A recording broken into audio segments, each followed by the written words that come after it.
You won't believe how it started. Even now, as I sit here, I still ask myself, how did I get here?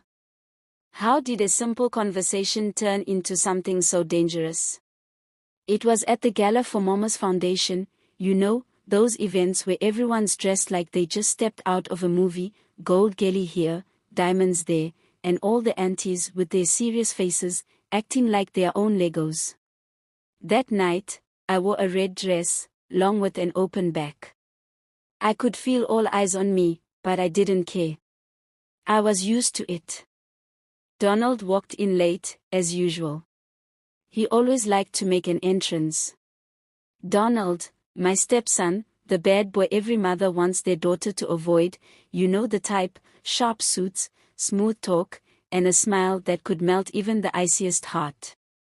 He came over to greet me, his voice low, almost playful. "Linda, you look breathtaking tonight."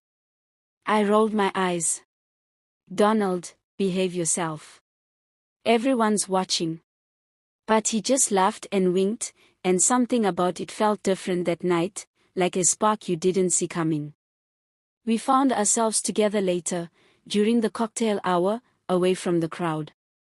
The conversation started simple, about the charity, Lego traffic, and his recent trip to Dubai, but then it shifted. "Do you ever feel like you don't belong here?" he asked, his voice softer now, his eyes searching mine. I froze. It was like he'd drawn my mind, because truthfully, sometimes I did feel like that, a socialite, a wife, but still a stranger.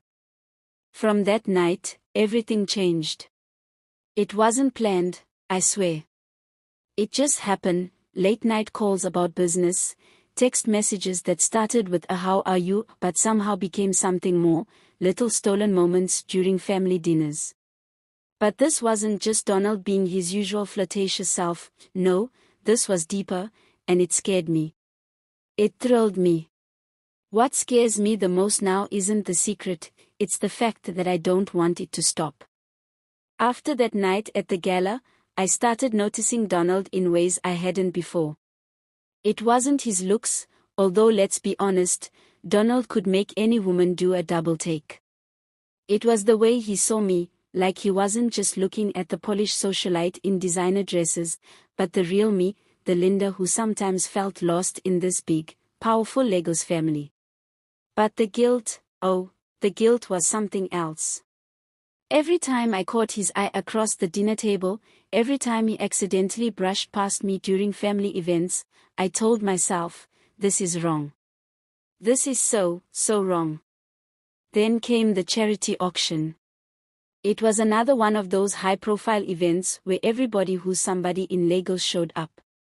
My husband, Chief, was busy mingling with politicians and CEOs, leaving me to handle the social outside.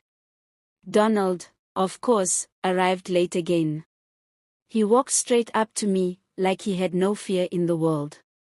His confidence was maddening. "Linda," he said, leaning in close enough for only me to hear, "save a dance for me tonight."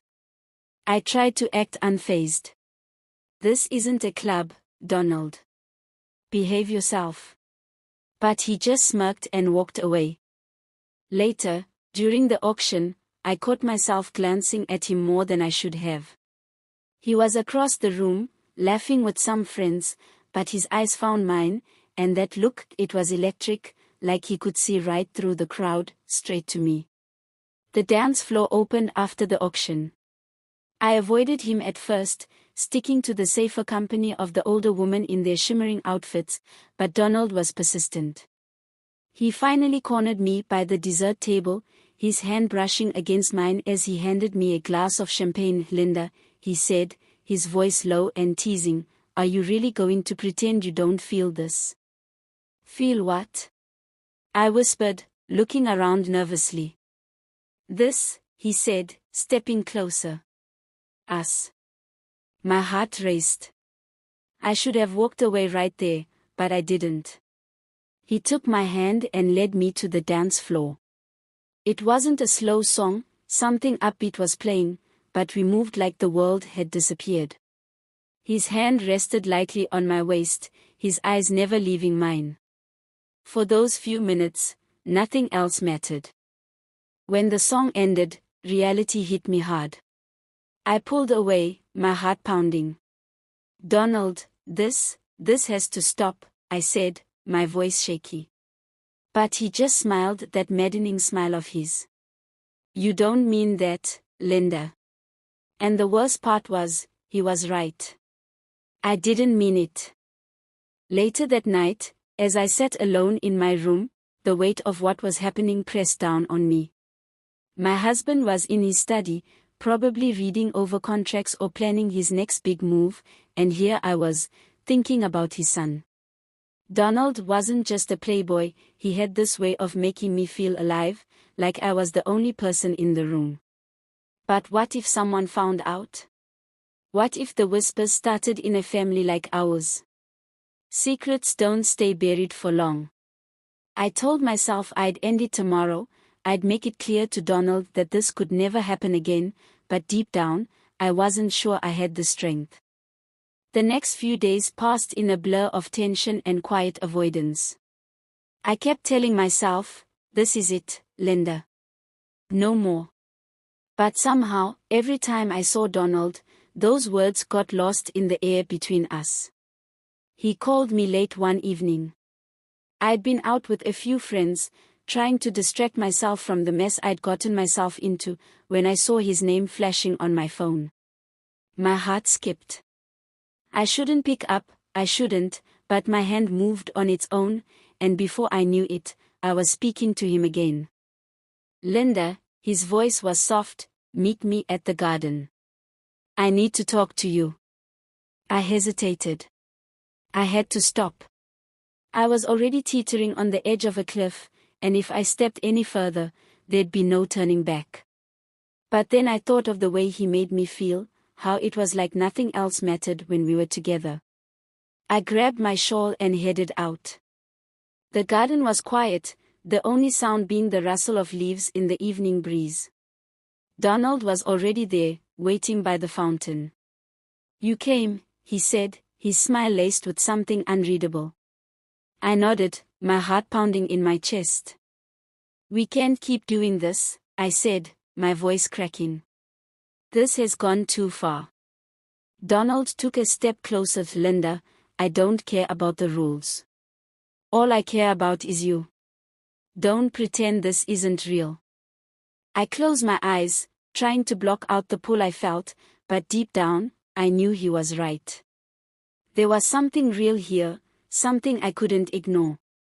But that didn't mean it was right. I stepped back, putting distance between us. It's not worth it, I said. I'm married.